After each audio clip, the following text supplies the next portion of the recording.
Assalamu alaykum muhtaram televizor Erkin Asiya Radyosu Tor televiziyasining haftalik xabarlar programmasini ko'ryapsizlar. Mazkur programmamizda bir hafta jarayonida Uyg'urlarga doir anlatilgan bir qism muhim xabarlarimizni eslatib o'tamiz. Men Erkin. Men Gulchehra.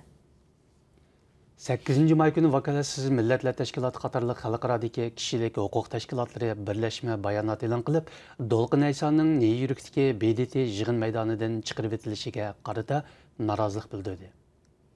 26 aprel kuni Birleşken Devletler Teşkilatı'nın Nyu-Yorkdagi bosh organida o'tkazilgan yerlik millatlarning mangulik munbiri yig'iniga qatnashayotgan Dunyo Uyg'ur qurultayining bosh kotibi Dolqin Ayso Xitoyning besimi bilan yig'in maydonidan majburiy holda sirtqa chiqarib o'tilgan.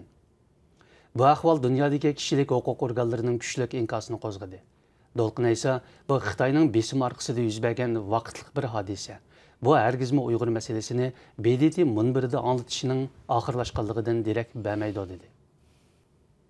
Chet ellarga o'qishga chiqqan yoki sayohatga borganlarning 3 xil o'rganishga uyushtirilayotganligi Turpan saqchi doiralari tomonidan oshkorlangan edi.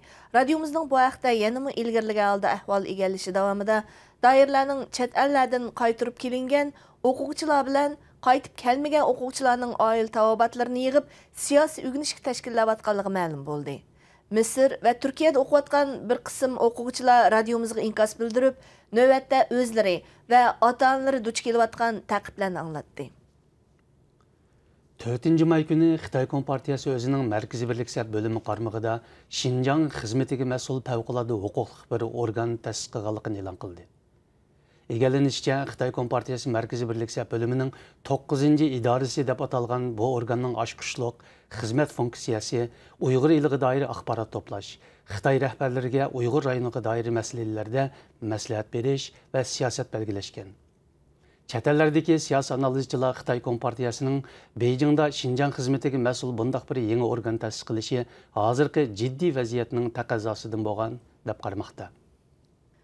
Aldınqı ayda ijtimoiy taratqularda Xitoy Mamlakatlik Islom diniy jamiyatining muavin raisi, Uyg'ur Abtonom rayonlik siyosiy kengashining muavin raisi, Xotan viloyatlik Islom diniy jamiyatining raisi, Xotan Navaq jamoasining xatibi Abdullatif Abdurahim Damullamning qo'lga ilinib 3 yil kesib etilganligi haqida xabar tarqalgan edi.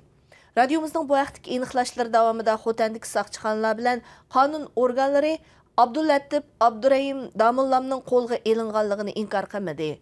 Xotan Yavaq saqchixonasi Abdullatif Abdurahim Damullamning delosining taftish va sotga o'tkazib berilganligini dalilladi. Doirlarning Uyg'ur diyoridagi atalmish 3 xil qonunsiz buyumni yig'ib olish harakati davomida Qur'oni Karimning 2012-yildan burungi Uyg'urcha tarjimasining yig'ib olinganligi ma'lum bo'ldi. Payzovatning Barin yezisidagi ikki kandid sekretarining oshkorlashicha, asabiylik alomatlari bor deb qaralgan bu turdagi diniy kitoblar navbatda Barin yezilik hukumatining omburida pechatlangan. Dunyo Uyg'ur qurultayining bayonotchisi Dilshod Reshid bu haqda inkos qaytirib, Xitoy hukumatining islom dinining muqaddas dasturi bo'lgan Qur'oni Karimning Uyg'urcha tarjimasiga qaratgan cheklamasini qattiq tanqid qildi.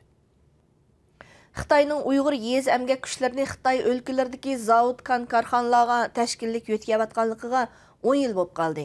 Yaqindan buyon doirlarning Uyg'ur yez emgak kuchlarini Xitoy o'lkalariga yo'tkash planining yanada kuchaytirilganligi ma'lum bo'lmoqda.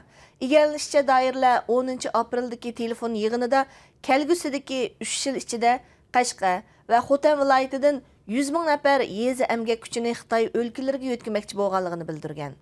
Dunyo Uyg'ur qurultayining muavin raisi Umid Agahi bu haqda inkos qaytirib, Xitoy hukumatining emgak kuchi yo'tkashdagi siyosiy maqsadini tanqid qildi.